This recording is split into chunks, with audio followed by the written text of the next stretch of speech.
are there any ways in which transit organizations have implemented open source or community sourced solutions to transit problems?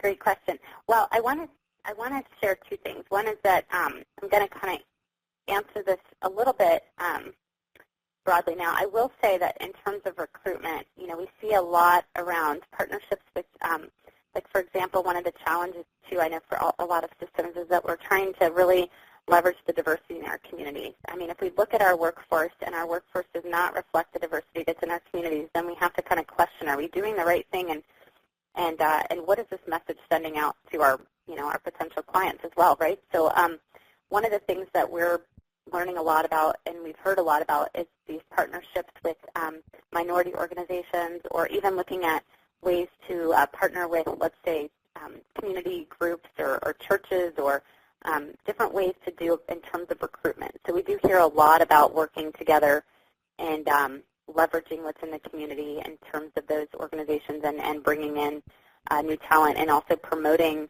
who we are. So again, I mentioned in terms of technology using Craigslist, but I also think there's no substitute for actually going out to the different organization groups and partnering with them, whether they're doing events or they have upcoming seminars saying, hey, can we be involved in this? And it's certainly not always a costly thing to do. So I do see that being a big recruitment strategy.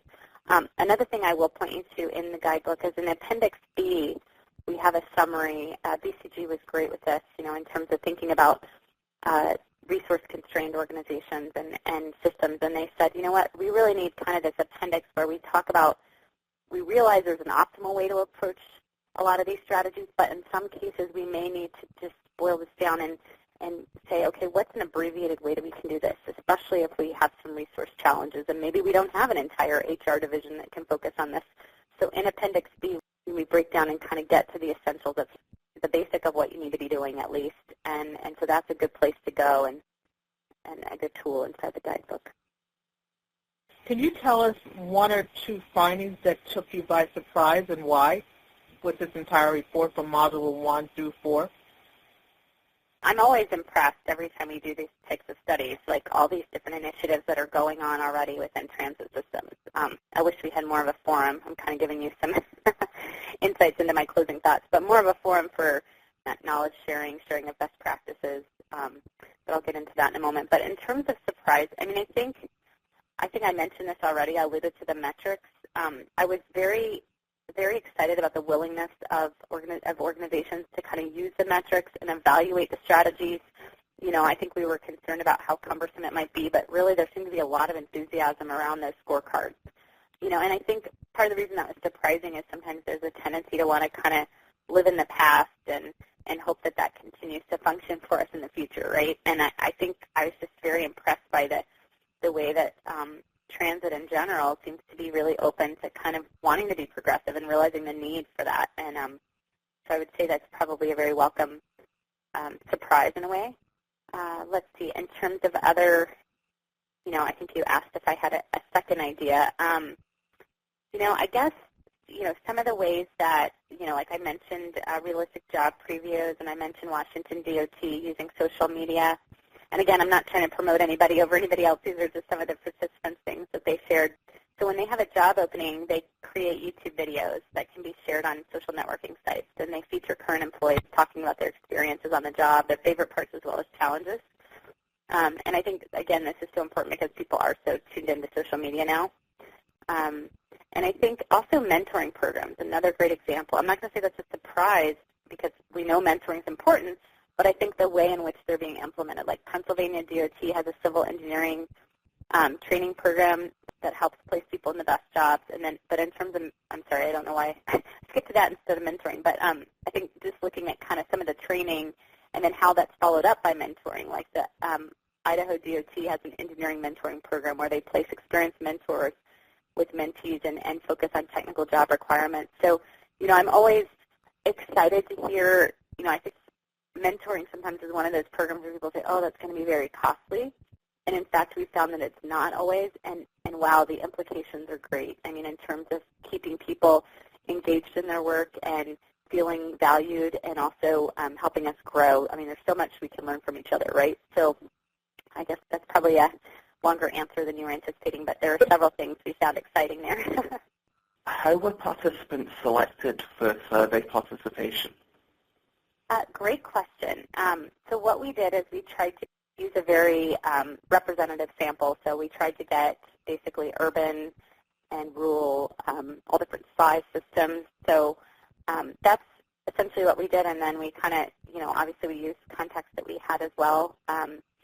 BCG was really helpful in this because they've worked within transit quite a bit and had a number of contracts as well as ICF does. But again, we tried to make sure that we were using a sampling strategy that was representative of different size systems. So I will say that question almost makes me want to jump to the participant list, but I think when you see it, you're going to be hopefully pleased to see that we had a lot of representation there.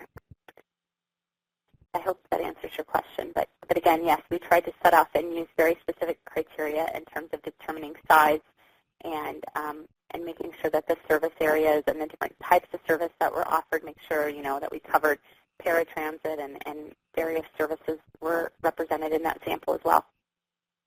Do you have any specific advice for recruiting and retaining highly skilled workers, for example engineers, from underrepresented populations such as minorities or women? Wow, great group. I think this speaks a lot to partnerships.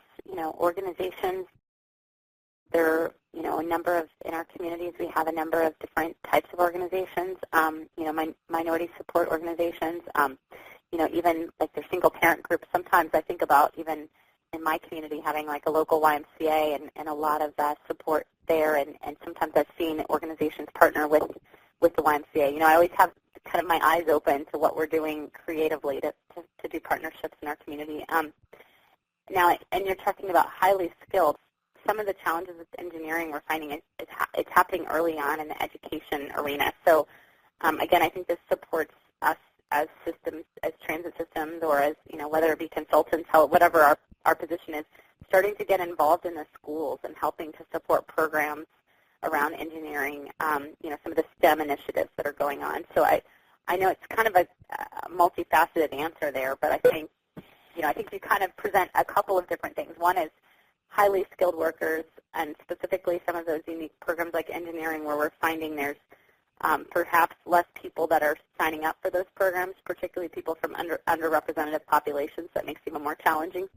But then I also think we have to leverage those community groups. Do our APTA folks have some suggestions there? I know that's just some of the stuff that maybe you looked at too. And the partnership is, just like you stated, is one avenue. But there's other groups out there. There's the Society of Women Engineers. There's NESB, which is the National Black Engineers Network, CompTIA. There are other groups out there to partner with whoever needs that information. But engineers in total for any size agency or any size group has been a challenge for many agencies.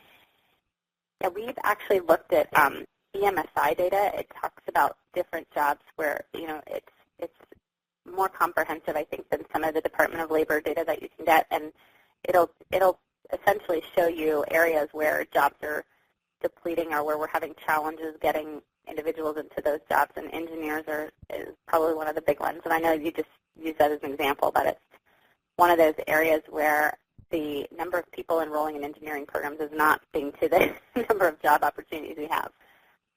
So we need to encourage enrollment, and that's why I suggest getting involved in the schools too and helping promote that, showing some of those career opportunities. I think that we had some examples in the guidebook, and I can't rattle one off right now, but where we looked at some of the transit systems are actually going into schools and helping do some of the courses, like teaching some of the classes, partnering with your local schools. So I think it is important to start at that level too, looking at trade programs and some of those as well as the colleges or community colleges. I'm going to pose a question for the private sector. Candace, when you look at the guidebook, how do you see this report and the findings being used by the private sector areas? That's a great question. I think we intentionally tried to think about a broad audience here, and so we definitely tried to think about private sector. I think what I would suggest here is in some ways, I guess there's some flexibility that private sector can have in terms of contracting, if they need to bring in vendors to help support some of these practices. I mean, I think the biggest thing I would say to private sector, because you can have some flexibility in terms of bringing in vendors, is making sure that their expertise is tested in terms of HR strategy and as well as their research perspective, because I think that research perspective is unique in that it, gives us insight into what the ROI of these various initiatives would have. So in terms of the applicability of the guidebook, I think it's certainly very much applicable. I mean, I would say almost all the strategies are to private as well as government. But, and I guess the other kind of level there is to also think about, how is this guidebook, how should it be translated for organizations in a union environment? I know that's not part of the question, but I do think what I would suggest there is I think the strategies are still very viable. It's just we need to be thinking about involving union leadership at the onset. So, I think that's also another important thing to keep in mind. But again, I guess the biggest thing I see with private sector is having some flexibility in terms of contracting. But I don't see that there's any restriction on using these scorecards or any of this information in terms of implementing strategies. I mean, I think, in fact, there's some private sector examples that are woven throughout, and as I mentioned, other industry examples. So. The great thing about this guidebook is that it can be used for any size organization, from large to small. Candace, can you talk a little bit more on the scalability and how it's applicable to any size agency? I think, just being honest, if we look at the Module 1 and we look at the detail of some of the strategies, I mean, they can be a bit complex and a bit overwhelming, and the implementation steps can be somewhat rigorous. Also with the metrics, when you look at, the type of data that you might need to collect, some of that is, requires perhaps some HR involvement or an outside vendor involvement and doing surveys and that kind of thing. Having said that, I think we did that intentionally to make sure that we could serve the audience that had the resources to devote, or perhaps maybe even you're a smaller system with a tighter budget, but you are putting kind of all of your resources towards training, and so therefore you want to know the more intricate, optimal way to do training. Having said that, I mentioned Appendix B earlier, which gives that synopsis of all the modules, and we give some ways to potentially modify or abbreviate each of the strategies. So again, we tried to really think about the larger and the smaller, as well as those that are resource constrained in certain areas. I think the real message is, start by reading that introduction. I feel like it's a pretty easy read, and start thinking about what some of your challenges are and then narrow it that way. But that also, look at that Appendix B for the synopsis and say, you know what, we may not be able to do the optimal. Ideally, it'd be great if you could look at, let's say we're trying to look at strategies for training and development in Module 1. You compare that to Appendix B outline of Module 1 and say, okay, you know what is it I'm giving up if I do this abbreviated approach versus the more optimal approach, and maybe there's somewhere in between that I can design a practice that works for me. I mean, obviously we did our best to kind of cover the gamut. A big part of what I do is I do very customized work with the individual organizations, so, that looks obviously different than providing a guidebook that serves the wider audience, but still we very much tried to think about different sizes and scalability. So I think it's addressed in that way. I just wanted to know what best practices or suggestions you had after a program or any of these initiatives are implemented for sustaining it, whether it be using some of the resources that are existing or partnering. What is going on that is sustaining some of these activities to continue after implementation? Great question. Okay, there's a couple of things. One is, I think this speaks to just even the success of the program from the beginning, but the extent to which you can have, as I mentioned early on, employees involved at the beginning. Leadership, it needs to start at the top. You need to have leadership support, but I also think giving employees a voice early on in new practices and anticipating any resistance to those practices, convening those focus groups is going to be very valuable for kind of the long haul too. So it's not just that immediate buy-in, but it's also seeing things be sustained over time. Also measurement, again, using those scorecards to say, okay, how are we doing?